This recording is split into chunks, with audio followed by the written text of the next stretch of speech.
Assalamualaikum, salam literasi. Butuh buku pada kesempatan kali ini, satu buku lagi, bukunya Dr. Fahrudin Faiz, Filsafat Kebahagiaan. Ini buku kesekian ya yang pernah saya bahas di Butuh Buku. Jadi kalau nggak salah sempat ada sebagai manusia, menjadi hamba, ada falsafah hidup, ada filsafat moral. Nah sekarang ini filsafat kebahagiaan. Buku Fahrudin Faiz ini mirip dengan buku serial. Kalau yang menjadi manusia dan menjadi hamba agak berbeda ya, karena dia pembagiannya tidak per pandangan filosof beberapa tokoh gitu ya. Tapi kalau di falsafah hidup, terus filsafat moral, nah itu mirip sama ini. Jadi di sini menukil empat pandangan tokoh filosof oleh Dr. Fahrudin Faiz ditaruh di buku ini. Seperti biasa ini Butuh Buku bukan bedah buku atau review buku secara akademis. Ini hanya tentang apa yang saya pikirkan dan apa yang saya rasakan setelah saya berinteraksi dengan salah satu buku. Buku ini sebenarnya sudah agak lama saya miliki dan coba-coba saya baca, cuman kok belum sempat menjadikan Butuh Buku ya. Saya bahkan sempat bikin resume, cuman lupa malah resumenya ada di mana. Tapi nggak apa, kita coba sampaikan saat ini ya.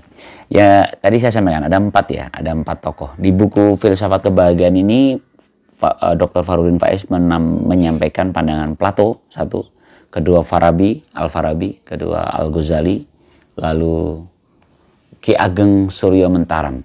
Ya, keempatnya disusun oleh Dr. Fahrudin Faiz secara kronologis kalau menurut saya. Jadi pertama Plato kan lebih lama ya. Plato itu hidup di tahun 429 lahirnya sebelum Masehi, 429 sebelum Masehi, atau meninggalnya 347 sebelum Masehi. Sementara Al-Farabi itu lahir 259 Hijriah, wafatnya 339 atau 951 Masehi, 339 Hijriah. Al-Farabi ini eranya di zaman keemasan Islam ya. Ya kalau teman-teman baca sejarah, Al-Farabi cukup fenomenal dalam pandangan filosofinya dan seorang yang menulis sebuah kitabul musikul kabir, kitab musik besar gitu ya. Jadi seorang musikus. Kemudian yang ketiga Al-Ghazali lahir di 450 Hijriah, wafat di 505 Hijriah, atau kalau Masehinya 1058 Masehi. Lebih muda ya, relatif lebih muda dibanding Al-Farabi. Wafatnya di 1111 Masehi. Ya kalau Masehi gampang dihafal ya, 1111. Bahkan kan Al-Ghazali ini dianggap batas antara ulama, apa istilahnya itu, ulama kodim sama ulama baru gitu ya di dalam pemikiran Islam. Yang terakhir ini memang khasnya Dr. Fahrudin sih, kayaknya melengkapi gitu. Jadi ada dunia barat, ada dunia Islam, juga ada Jawa. Nah Jawanya diwakili oleh Ki Ageng Suryo Mentaram. Ini masih relatif baru di era kita. Dia lahir 20 Mei 1892. Dia wafat 18 Maret 1962. Ya. Nanti kita akan lihat cara pandang bahagia dari keempat tokoh ini. Pertama Plato ya. Plato ini diberi judulnya Pengetahuan, Keutamaan, dan Kebahagiaan. Jadi sudut pandang kebahagiaan dari seorang Plato ya. Saya yang paling itu tuh ini ya. Kalau di Plato ini, karena dia kan seorang yang idealisme ya. Dia pahamnya pada jiwa, ruh. Jadi ruh itu tentu sangat dominan dalam hidup kita. Hakikat manusia itu adalah jiwanya. Jadi badan itu hanya manifestasi dari jiwa. Itu cara pandang Plato ya. Jadi memang ya khas idealismenya Plato ya. Jadi logos besar, logos kecil. Saya dulu sejak kecil membaca Plato, menikmatinya dari sudut itu. Ya, jiwa itu bukan apa. Jiwa itu bukan what gitu, bukan apa, bukan sesuatu, tapi gerak dan aktivitas. Jadi jiwa itu gerak. Ya, jadi kalau Pak Fahrudin Faiz menggambarkannya itu ini menarik sih. Ya dia nyupiri dirinya. Apa sih jiwa? Bagi Plato jiwa itu jangan ditanyakan apa. Jiwa bukan apa, bukan suatu. Anda tidak bisa memegang makhluk yang namanya jiwa. Ya. Di buku Plato, Politeia, jiwa bukan sesuatu, melainkan gerak dan aktivitas. Aktivitasnya apa? Aktivitas sesuatu itu tidak ada. Jadi kalau aktivitasnya ada tapi sesuatunya nggak ada, itulah jiwa. Jiwa adalah sesuatu yang bergerak, menggerakkan dirinya, termanifestasi dalam badannya. Diistilahkan dengan autokineton. Autokineton. Ibaratnya dia sopir, tidak ada yang nyupiri atau yang menggerakkan, dia menggerakkan dirinya sendiri. Itulah jiwa. Ini menurut saya cara penjelasan Dr. Farudin Faiz yang menurut saya jadi lebih mudah kita terima ya. Nah, ketika menuju ke arah bahagia, maka Farudin Faiz menyampaikan kandungan 3 unsur ya. Walaupun ada 4, tapi menurut Dr. Farudin sebenarnya 3. Yang keempat itu bisa menyusupi ketiganya yang atas gitu ya. Jadi unsur dalam jiwa itu adalah epitumia, lambang nafsu manusia yang rendah. Makan minum, itu nafsu manusia. Jadi makan minum seks, nah, itu epitumia. Lalu kedua, tumos. Tumos itu adalah lambang hasrat, ambisi, dan harga diri. Ini agak lebih tinggi kalau mau dirunutkan ya. Jadi makan minum dan seks tadi di epitumia, atasnya adalah tumos. Tumos itu harga diri, hasrat ya, kayak nasionalisme gitu ya. Harga diri sebagai, ada yang orang yang sampai rela berkorban jiwa dan raga untuk menghargai dirinya, harga diri keluarga kayak gitu ya. Atau keinginan yang kuat untuk bercita-cita menjadi sesuatu, itu tumos. Kemudian yang ketiga, logistikon, lambang akal dan rasio. Ini rasional, jadi nalar. Jadi kalau derajatnya di jiwa ini lebih tinggi lagi, dia lebih rasionalistis, nalar, terukur ya. Nah, yang keempat ini yang oleh Dr. Farudin Faiz dianggap bagian dari yang bisa melingkupi di ketiganya, yaitu adalah eros, lambang cinta. Jadi cinta itu bisa menjadi masuk dalam epitumia, tapi juga tumos, demikian juga logistikon. Nah, di sini dijelaskan satu persatu ya. Ya, epitumia itu apa ya, kemudian tumos itu apa ya. Ada satu kalimat dalam yang dinukil oleh penulis ya, kalimat Plato yang kalau Anda ingin menjadi filsuf sejati, sapihlah jiwamu dari badanmu. Jadi jiwa itu, karena pendekatan Plato itu adalah jiwa, kehidupan jiwa itu dia orientasi utamanya pada jiwa, sehingga kalau kamu mau menjadi filsuf, kamu sapih jiwamu dari badanmu. Oke, jadi dalam tumos tadi ada afektivitas, semangat ya, agresif ya. Terus ada juga bahasan tentang kenikmatan ya. Ada juga bahasan tentang kebebasan ya. Lalu ketika bicara kenikmatan, kebebasan, mendapat satu titik bahagianya di mana? Bahagia itu justru karena mengetahui batasnya. Menurut saya itu menarik ya, Platonya. 3 kategori manusia, filosopos yaitu mencari pengetahuan kebijakan, ada pilonikon, sibuk mencitrakan diri, mencari nama, kehormatan dan status, dan pilokrematon, mencari kesenangan. Kita yang mana? Apakah kita pencari kebijakan, pencari pengetahuan? Apakah kita pencari citra diri, harga diri, dan nama baik saja? Ataukah kita pilokrematon, hanya mencari kesenangan? Ini pertanyaan untuk kita ya. Lalu ada arete. Arete itu keutamaan, teori keutamaan. Kalau menurut Plato ya, bahwa manusia itu harus mencapai keutamaan, suatu kondisi ketika suatu terwujud secara optimal, maksimal gitu. Jadi sebenarnya kebahagiaan kalau mau cari ya pada keutamaan tadi, titik keutamaannya itu adalah saat optimal. Kalau dia bisa mengoptimalkan seluruh fungsi dalam jiwanya, niscaya dia akan bahagia. Kalau kita lihat ya, arete atau keutamaan pada masing-masing unsur jiwa tadi ya, misalnya pada epitumia ya, aretenya sederhana, pas gitu. Jadi kalau bicara makan, minum, dan seks, mana aretenya? mana titik utamanya? Adalah pada sederhana saja atau pas. Nah, itu. Lalu kalau di tumos, dia harus berani. Jadi hasil dari arete keutamaan pada tumos kan tadi ya, harga diri hasrat tadi ya. Lalu kalau pada logistikon, dia sederhana, aretenya ya, sederhana, berani dan berilmu. Ada kata berilmunya yang membedakan. Nah, disinilah nanti akhirnya ada tahap-tahap pensucian jiwa. Ya, ini tapi dari sudut pandang seorang Fahrudin Faiz yang ustadz ya. Jadi Plato itu sebenarnya pendekatannya pada tazkiyatun nafs kalau dengan ajaran sufi ya. Tazkiyatun nafs itu penyucian jiwa. Takholi, tahap pembersihan dari kotoran. Tahali, pada pengisian amal-amal baik. Jadi setelah dibersihkan, diisi amal baik. Kemudian tajali, menikmati hasil melalui penyaksian kehadiran Tuhan. Oke, itu versi Plato ya. Bahkan kata Plato tidak ada orang jahat, yang ada itu orang yang tidak mengerti. Jadi orang sebenarnya mereka karena nggak ngerti aja. Itu Plato ya. Jadi kalau benang merahnya di sini disampaikan oleh Fahrudin Faiz, benang merah dari cara pandang kebahagiaan berplato itu justru pada berpengetahuan. Ya. Orang bijak bicara penuh makna, orang bodoh bicara tanpa makna. Tragedi sesungguhnya adalah ketika orang takut akan cahaya kebenaran. Orang baik berbuat baik meski tidak ada hukum yang mengaturnya.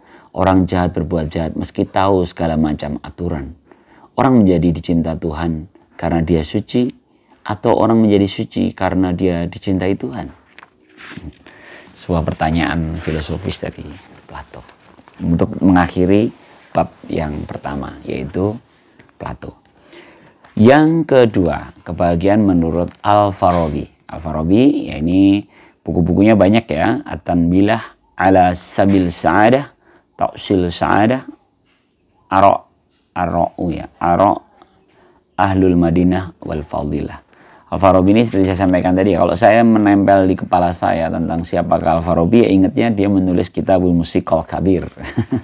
Dia menulis buku musik besar. Oke, tapi kitab-kitab yang saya sampaikan di awal tadi, di kitab-kitabnya Al-Farabi yang di depan tadi, itu adalah kitab-kitab Al-Farabi yang terkait dengan kebahagiaan. Ada 3 kunci kehebatan Al-Farabi.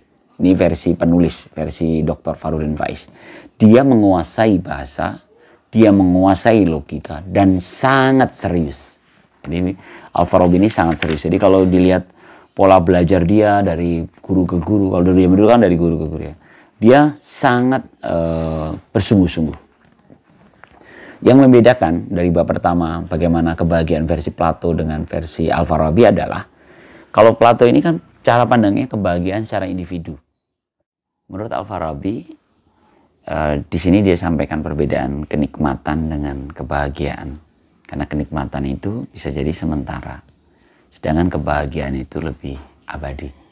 Ya, kenikmatan makanan, minuman, seks, itu kan kenikmatan sementara. Tapi kebahagiaan lebih abadi. Kebahagiaan bisa jadi didapatkan dengan mengurangi kenikmatan yang itu kan. Bisa jadi begitu kan. Karena dari nuansa sosial. Kenikmatan yang bernilai ibadah akan punya kualitas kebahagiaan yang lebih abadi. Kebahagiaan adalah kebajikan puncak. Jadi kebahagiaan itu adalah kebajikan puncak. Ini ultimate goal. Ultimate good. Jadi kebajikan puncak itu menurut Al-Farabi. Tuhan menciptakan kita untuk bahagia. Kalau mudah galau, maka jangan-jangan Anda melecehkan Tuhan. Ini menurut saya menarik ya. Quote-quote yang menarik dalam bab ini ya. Banyak bab di pandangan kebahagiaan menurut Al-Farabi. Bahagia tercapai ketika jiwa terimplementasikan secara optimal. Ini agak mirip dengan aratenya Plato ya. Bahagia itu tercapai jika jiwa terimplementasikan secara optimal. Ada kata optimalnya. Ada sebenarnya cerita tentang akal potensial ya, dan akal habitual atau akal aktual ya. Di sini dibedakan ya, bahwa jiwa itu memiliki daya gerak, daya mengetahui, daya berpikir. Kalau daya-daya ini optimal, kita akan bahagia. Ini masih ada keserupaan dengan cara pandang Plato ya. Daya gerak, daya mengetahui, dan daya berpikir. Kebahagiaan sosial, ini kan tadi ya, membedakan Plato individual, kalau Farabi sosial. berasal dari dan sekaligus sumber kebahagiaan individual. Ini pola hubungannya. Jadi kebahagiaan sosial itu berasal dan sekaligus ya sumber dari kebahagiaan individual. Jadi pribadi yang baik, yang bahagia tentu menimbulkan kebahagiaan sosial. Demikian juga kebahagiaan sosial ini menjadi bagian dari sumber dari kebahagiaan individual. Nah, Al-Madinah Al-Fadilah ini dalam satu kitabnya, Al-Madinah Al-Fadilah itu konsep yang dibawa oleh Al-Farabi. Negara ideal, kalau bahasa itunya negara ideal. Bercirikan masyarakatnya punya pengetahuan untuk bahagia dan praktek hidupnya juga membahagiakan. Sederhana ya. Kalau teman-teman ini ada yang calon pemimpin negeri, jadikan itu tagline kita. Kalau mau bangun sebuah Al-Madinah Al-Fadilah, maka jadikan masyarakat itu punya pengetahuan untuk bahagia dan sikap hidupnya membahagiakan. Sederhana. Untuk mencapai bagian puncak kita harus memadukan keutamaan. Jadi mirip sama arate-nya Plato ya. Keutamaan-keutamaan itu harus dipadukan, dipadu-padankan. Oke ya, ciri orang baik adalah yang meninggalkan hal-hal yang bukan urusannya. Ini sebenarnya hadis ya. Min husnil Islam mar'i tarkuhu ma la ya'nihi. Jadi salah satu sikap baik itu adalah kalau dia bisa meninggalkan yang bukan urusannya, fokus pada apa yang dia. Lalu ya ada apa yang dia kebaikan. Gimana? Orang yang fokus pada kebaikan dirinya, bukan urusan yang nggak ada artinya buat dia, yang nggak ada urusannya dengan dia. Al-Farabi juga menyampaikan tentang pentingnya variabel akhlak di luar ilmu. Kebajikan seperti menulis, semakin sering membiasakan diri, semakin mudah menjadi bijak. Jadi dia cerita ya. Memang benang merahnya di sini si Al-Farabi ini seorang yang sangat bersungguh-sungguh. Ya. Tadi dia menguasain bahasa, menguasain logika, lalu dia serius atas ilmu yang dia jalani. Sehingga dalam bagian dari rumusan kebahagiaannya pun, nah ini ada kesungguhannya. Rumus kebahagiaan dalam Islam itu jihadun nafs, menaklukkan jiwa supaya tercapai an-nafsul mutmainnah. Jadi targetnya adalah dia mencapai jiwa yang tenang, jiwa mutmainnah. Kayak ayat-ayat tentang husnul khotimah itu kan, ya ayyuhan nafsul mutmainnah. Jiwa yang tenang itulah yang tersenyum di saat sakaratul maut, dan itu itu menjadi goal kita saat kita ingin menjadi bahagia. Itu yang pertama. Yang kedua, lakukan perilaku utama atau kebajikan. Jadi selain kita menaklukkan jiwa kita, perilaku kita pun kita cari perilaku yang utama. Itu Al-Farabi. Nah, sekarang bagaimana dengan Al-Ghazali? Masih dari filosof Muslim, tapi sebenarnya Al-Ghazali dan Al-Farabi ada sedikit perbedaan. Maaf, di kajian kalam dia sangat berbeda sebenarnya. Al-Ghazali termasuk yang mengkritisi Al-Farabi yang terlalu filosof kalau kata Al-Ghazali. Tapi di sini tidak akan bahas itu di buku ini, justru fokusnya pada kebahagiaan versi Al-Ghazali. Bagaimana menurut Al-Ghazali? Ya, dia mengkonversi tradisi intelektual istana. Ini yang menurut Dr. Farudin Faiz ya. Ghazali di saat itu dia menggabungkan antara tradisi intelektual istana dengan tradisi sufi. Ya. Memang di penghujung usianya Ghazali cenderung ke sufistik ya. Jadi di sini ada di dalam kitab Mizanul Amal, bagaimana mencari kenikmatan jiwa, Ghazali menyampaikan, ini masih nyambung dengan yang disampaikan Al-Farabi tadi, yaitu mencapai nafsul mutmainnah dengan apa? Yang pertama itu akal, yang kedua itu kedirian atau pribadimu, yang ketiga itu harus memanjakan jiwamu dengan kesungguhan dan keberanian, lalu yang keempat harus adil. Menurut saya ini langkah-langkah dari yang disampaikan oleh Ghazali yang sangat teknis, tapi mungkin ya tidak mudah juga kita menjalani. Kita ulang ya, yang pertama itu butuh ilmu, yang kedua adalah kedirian kita, lalu yang ketiga adalah kita memanjakan jiwa dengan keberanian dan kesungguhan, lalu yang keempat bersikap adil. Karena ilmu itu adalah makanan untuk akalmu. Nah, jadi dalam dalam kajian kebahagiaan menurut Al-Ghazali ini, kebahagiaan itu kuncinya justru kembali ke diri, mengenali diri. Kalau dia sudah menemukan dirinya, dia akan menemukan citra Tuhan. Kalau yang kedua adalah mengenal Tuhannya. Jadi menemukan citra Tuhan. Citra itu berarti image ya. Kalau oh iya ini Tuhan ya. Kita lihat awan yang kita memahami diri kita. Dengan memahami diri kita, kita bisa menikmati semesta. Lalu kita merasakan kehadiran Tuhan dalam setiap hembusan nafas kita. Wow. Know yourself ya. 3 unsur dalam diri manusia itu ada unsur hewan, unsur setan, dan unsur malaikat. Hewan yang ini sebenarnya mirip sama Plato juga ya. Sisi-sisi nafsu rendah, nafsu tengah, nafsu tinggi. Dengan menganalogikan jiwa kita seperti kota yang kita menjadi wali kotanya. Waspadailah syahwatmu dan amarah. Caranya adalah dengan mencari ilmu. Karena ketika kita punya ilmu yang cukup, gampang menekuk syahwat kita. Ini juga agak ini ya, boleh dikonsumsi. Saya termasuk yang wow gitu ya, agak berat nih. Berjihadlah dalam 13 musuh batin.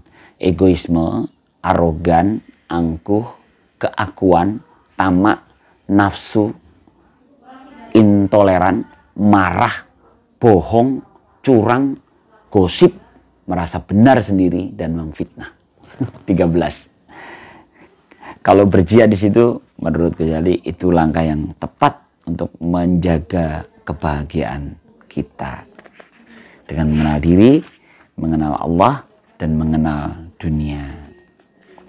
Bahkan kalau mau diperdalam, Ustaz Farudin Faiz sempat mengangkat bagaimana musik itu haram kalau dia membangkitkan kebinatangan kita. Jadi halal kalau membangkitkan kedekatan kita pada Allah. Demikian Al-Ghazali ya. Oke, sekarang yang terakhir, Ki Ageng Surya Mentaram. Ini saya cukup pelan-pelan membacanya karena menikmati kauruh Jawa. Ada ilmu kejawaan. Jadi dalam pembahasan kebahagiaan menurut Ki Ageng Surya Mentaram itu dia menggunakan kauruh bejo ya. Nah di awal-awal tulisan ini justru menceritakan siapakah Ki Ageng Surya Mentaram. Ya ada sejarahnya lah, nanti teman-teman baca sendiri. Yang saya itu ngerasa kayak kok mirip Cibuda Gautama ya, kan dia ningrat tapi dia menolak gelar kebangsawannya. Makanya Ki Ageng itu kan jadi bukan gelar kebangsawanannya. Kan tadinya nama lengkapnya Bendoro Raden Mas Kudiarmaji. Jadi dia menjadi Ki Ageng itu karena dia menjadi tokoh spiritual, bukan tokoh ningrat bangsawan. Nah ada beberapa rumus kebahagiaan versi Ki Ageng. Saya canggung membacanya. Ki Ageng Surya Mentaram. Ki Ageng Surya Mentaram kebahagiaan itu ada 6 S. Ini sederhananya. Sak butuhe ini bahasa Jawa artinya sekedar kebutuhan kita. Sak perlu nih, sekedar keperluan kita. Sak cukupe, sekedar cukupan kita. Sak benere, sekedar kebenaran. Sak mestine, sekedar kepantasan. Dan sak penae, sekedar kenyamanan atau kenikmatan kita. Itu rumus kebahagiaannya. Dan kalau mau dirunut ke ujung tadi, bagaimana dari Al-Farabi ya yang cerita kuncinya itu pada sederhana. Oh, di Arate pun ada ya, di Plato ada. Jadi sak madya. Sebenarnya semangatnya Ki Ageng Surya Mentaram itu tenang. Nah, namun yang membedakan ini menurut penulis Dr. Farudin Faiz, Ki Ageng Surya Mentaram ini tuh dia cenderung rasionalitas reflektif ya. Jadi kalau ada 4 jenis rasional ya, rasionalitas pertama rasionalitas logis, rasionalitas egoistis, rasional reflektif, dan rasional akomodatif. Kalau versinya ini tuh cenderung ke reflektif. Jadi bagaimana kita merefleksikan apa yang di sekitar kita. Untuk memahami diri kita harus bisa mengambil jarak dan melihat diri sendiri. Muhasabah ya. Mengerti ini sama ya, mengerti diri sendiri, orang lain, dan kita ya. Kauruh jiwa. Kauruh itu kalau teman-teman yang bukan orang Jawa silakan googling di KBBI kauruh itu apa ya. Kauruh itu seperti sebenarnya maknanya sama dengan ilmu, pengetahuan tapi yang mendalam. Meruhi awakipun piyambak. kalau versinya ini bahasa Jawanya, apa sih kawruh jiwa? Meruhi. Meruhi itu memahami diri kita sendiri. Dan itulah yang itu kunci untuk menemukan kebahagiaan kita. Hakikat diri itu saiki, engkene, lan ngene. Jadi fokusnya pada hakikat diri. Hidupmu saat ini, ya, engkene di sini dan begini, kondisi begini. Jadi kalau ini di teori-teori meditasi kan gitu ya, di titik ini. Nggak usah ngomongin bayangan-bayangan depan dan masa lalu yang tidak ada namun seringkali mengganggu kebahagiaan kita. Bahagialah sesuai dengan kondisi internal, tidak bergantung kondisi eksternal. 3 wujud keinginan ya, semat, derajat, keramat. Semat itu kesenangan fisik, derajat itu kesenangan reputasi. Ini kayak mirip sama tadi ya, teori-teori yang sebelumnya. Keramat itu kesenangan di status sosial. Jadi kita harus merdeka atas itu. Jadi harus mulur. Mulur itu ngembang, mengungkret, mengurut kecil. Jadi dia harus zoom in, zoom out. Tapi bahasanya Jawa banget ya, sorry ya. Mulur, mengkret pendek. Hidup ini mulur tadi ya, mungkret. Jadi kayaknya boleh di ini ya, urip kuwi mulur lan mungkret. Ki Ageng Surya Mataram. Jadi mulur, mungkret. Bagus jadi caption. 4 karakter yang menciptakan neraka dunia itu iri, sombong, kecewa, khawatir. Itu yang bikin neraka dunia kita. Meri, Umuk, Ketun, Sumelang. Kita merdeka dari 4 itu, insya Allah kita bahagia. Menungso tanpa tenger. Ya, kalau udah mengenal diri, Anda akan menjadi menungso tanpa tenger. Manusia tanpa atribut, merdeka. Langkah muhasabah, nyawang karep. Nyawang karep itu memahami keinginan hasrat kita. Sebenarnya putu mau ngapain sih? Mendukarep, mengontrol keinginan. Jadi aku pengen itu, emang harus begitu. Lalu membebaskan diri dari keinginan. Ya udahlah. Sak dermo nglakoni. Sak dermo nglakoni. Mungkin itu ya. Ini beberapa pandangan filsafat kebahagiaan yang menurut saya sangat komprehensif yang disampaikan oleh Dr. Fahrudin Faiz, bahkan dari Plato, Al-Farabi, Al-Ghazali hingga Ki Ageng Surya Mataram. Semoga menjadi nutrisi asupan kita membaca buku ini. Silakan.